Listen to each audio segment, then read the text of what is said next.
part of my midlife crisis welcome pack, along with strange hair jutting out from new places and leg cramps at 4 a.m., is building myself a cozy retro gaming corner, which I've started calling my Dweebnook. I do this. I make up names for things in my life. This is my Dweebnook, and I live in my mom's basement that I've started calling the DWEEBHOLE. And don't even think about making a rude joke in the comments. So this is my DWEEBHOLE, and this is my Dweebnook. I built this area because I wanted a cozy place to get really geeky with all my favorite retro stuff.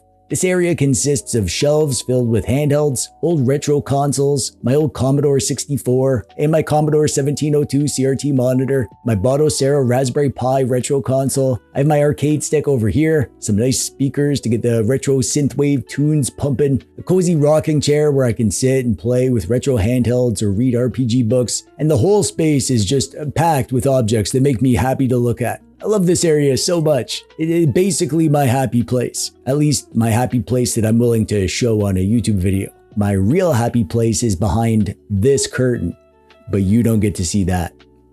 I've actually considered making a video about how to make your own cozy retro gaming corner thing. I think that would be a fun video, and I think I do have some interesting thoughts on the topic. Let me know in the comments if you want to see a video like that. But whenever I show off my Dweebnook in a video, I always get a ton of comments or questions about this retro monitor. Where did I get that super retro monitor? Where can you get one? Do I have a link? See, here's the thing about this monitor. It's not good. This is my first flat screen monitor ever. I bought this back in college and it's traveled with me throughout my whole life just because it was small enough I could toss it on a shelf and use it if I needed to. And before I gave it a makeover, for the last 10 years, it's just been in a random pile of crap in my closet. But as the midlife crisis set in and I felt the need to get a 4x3 retro computer setup going for DOS games and retro games, just as an experiment, I grabbed that old monitor and I painted it beige. And I also painted the button red. But that's it. It's just an old screen that was never good to begin with. And I took it apart and I painted the parts to make it look really old. And it obviously worked because I get so many questions about it. And I realized that if I ever want to stop getting questions, I'm going to need to come up with some way for you to be able to get something like this going. And that's what brings us to this. This is a little experiment that I wanted to try out. This is a new monitor that I bought on Amazon.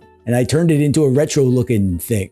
And today I'm going to show you exactly how I did this and how you can do it too. It's a fun little project. It doesn't take much time. It looks super cool when you're done, and it's easy. I did this the super easy, lazy way. You can literally do this yourself without any special skills. I know you don't have many of those, so this is perfect for you. The only skill you need today is being able to click a button, the subscribe button, right there. Click it. Nice. I knew you had it in you.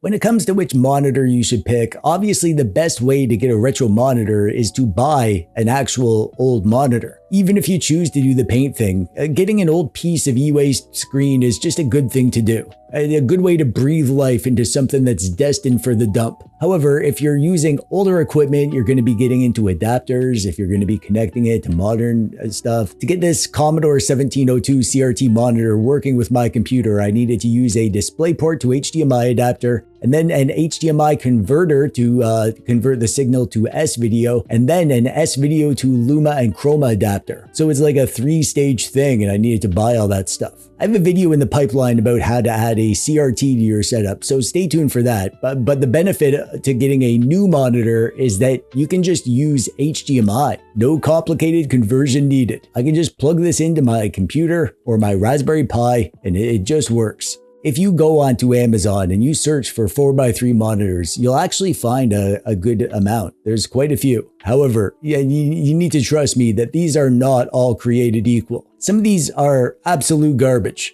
at least for what you probably want it for. See, there is still a market for 4x3 monitors because there's lots of industry and business uses for 4x3 screens, things like CCTV systems for security camera monitoring, or point of sale situations like cash registers, industrial equipment that needs a VGA port display to operate. Lots of random industries have had these standards forever. and they're still hanging around today. So the 4x3 market is alive and well. However, lots of these displays are used for specific industry uses. They have completely different needs from someone like you who wants one as a monitor for their home to use as a screen for their computer or for retro games. Very few of them are actually good, but I've done some research and I've looked through most of them, and I've handpicked a few that I think are probably the best choices if you are into retro games. This one that I have here and a few others that seem good to me, I will have links to where you can buy these on Amazon below if you want to pick one of the ones that I picked out. This monitor that I chose is the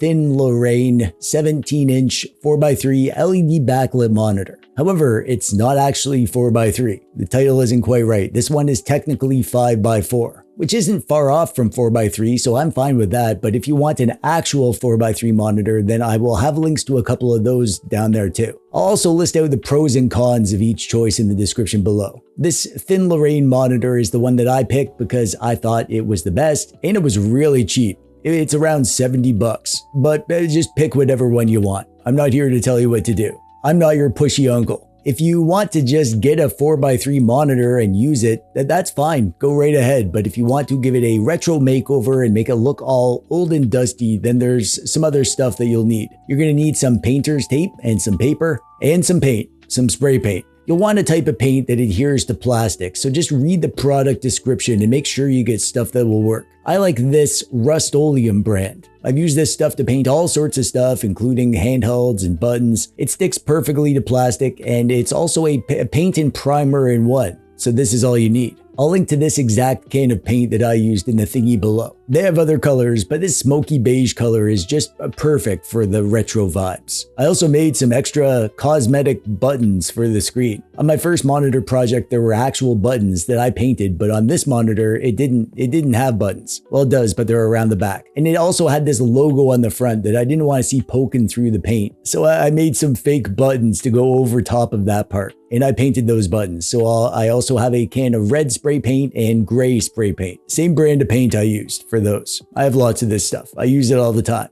My buttons are just pieces of wood. So, you'll need some pieces of wood if you're going to make some buttons out of wood.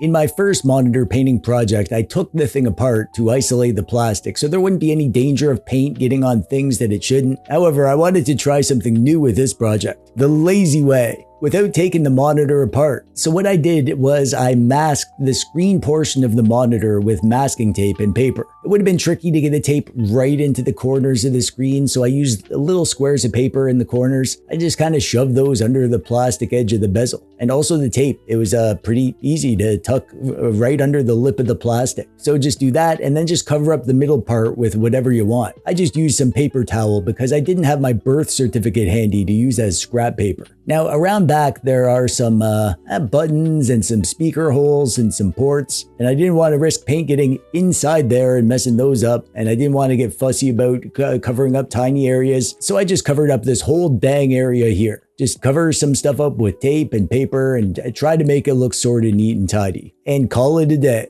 Now for the base, this monitor does come with a base, but this is one part that doesn't feel super retro to me. I'm thinking about maybe getting a base mount if I can pick one up that looks more retro, or I might try to make my own more retro looking stand out of wood or whatever and mount it to that. I haven't decided, but in the meantime, I just painted the stand the same as the monitor, and it gets the job done for now. It actually does look more retro than I thought it would. And you can tilt the monitor with this stand too, so yeah, I might just leave it on there. We'll see. So when it comes to painting, first things first, do this in a well-ventilated area. Do it outside if you can, or in your garage, or whatever. Just do it where you're not going to be breathing in the paint fumes. You're going to want to apply it as evenly and consistently as you can. And you need to accept that this is going to take a while to dry, several days. The biggest mistake that you can make with any part of this is to assume that the paint is dry before it is. It'll probably take 2 coats, and you don't want to touch it before it's really dry. So give it one light coat and let it dry a full day. If you can't turn it around and do both sides in the same day, that's fine. Just do one side and let it dry, and then the next day do the other side. And just don't let anything touch the paint on the plastic while it's not dry yet. I can't emphasize this enough. Just be patient. Just let it dry.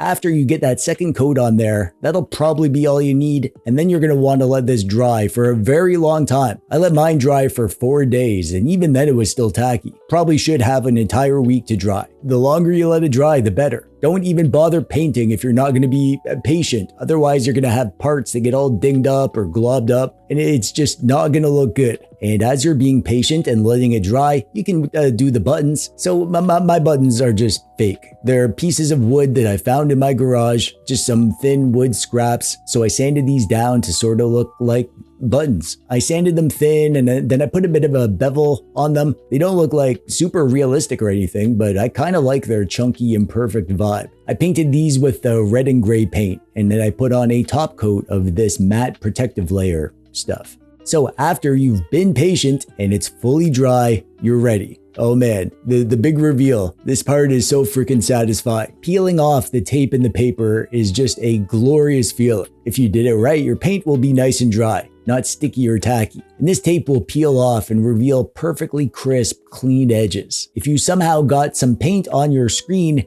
don't panic. What you want to do there is dab on some water to the part with the paint with some paper towel and let that sit there just kind of damp for a few minutes, and then try to wipe it off with a dry towel. If it still doesn't come off, use a bit of rubbing alcohol on a Q-tip and gently rub it and kind of scrub it very softly. That will get it off. Mine had no blemishes. It was perfect on the screen side. There were minor parts on the back that weren't perfect, but that's fine. I don't care about the back. It still looks pretty sharp with this two-tone kind of vibe, I think. And the stand too. I don't think I recorded painting the stand, but I just covered up the top with tape so that the hinge mechanism wouldn't get all gunked up. And yeah, there you go. There it is. It actually looks pretty darn good.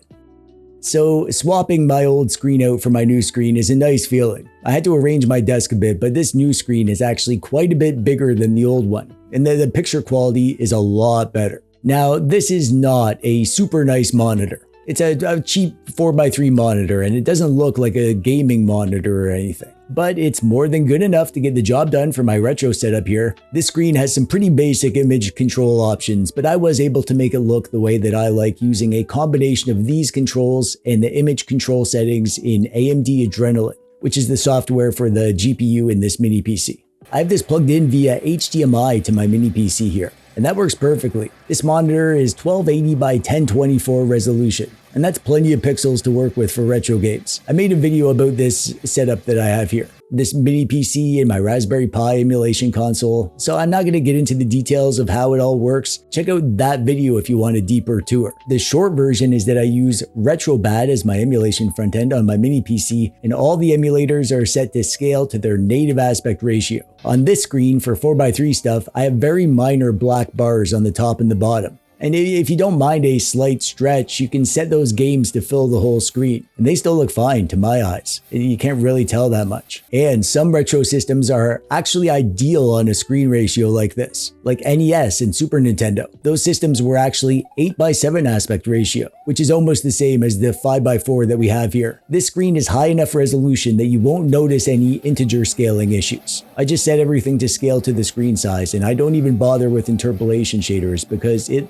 looks great as it is. And of course, you can upscale your 3D stuff here to take full advantage of the high resolution. This only applies to my monitor here though. If you get one of the 4x3 monitors or one with a lower resolution, you'll need to make your own decision about the best way to scale your retro games. And DOS is amazing too, by the way. I'm running my customized version of DOSBox staging called DweebDOS. Check out this video link below if you want the tour of that. And since I used a CRT shader on this, it actually looks a lot better on here than it does on my old monitor because the extra resolution that we have on this screen gives us more detail in the scan lines, and it actually feels more like a real CRT because of that.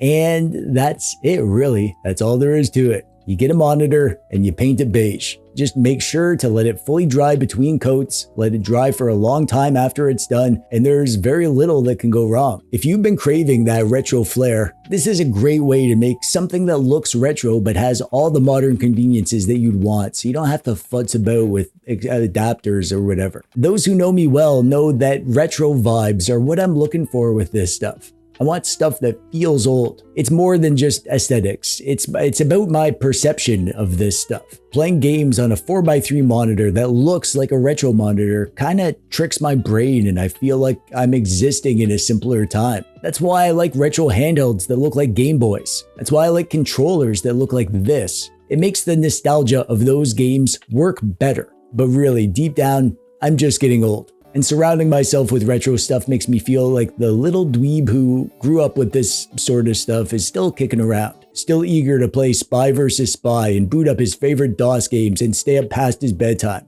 Oh crap, speaking of which, it's late here in the dweeb hole and I gotta pretend to go to bed and not stay up for the next 2 hours playing with my retro handheld under the covers, so it's time to power off my Dweebnook and say goodnight. Night night.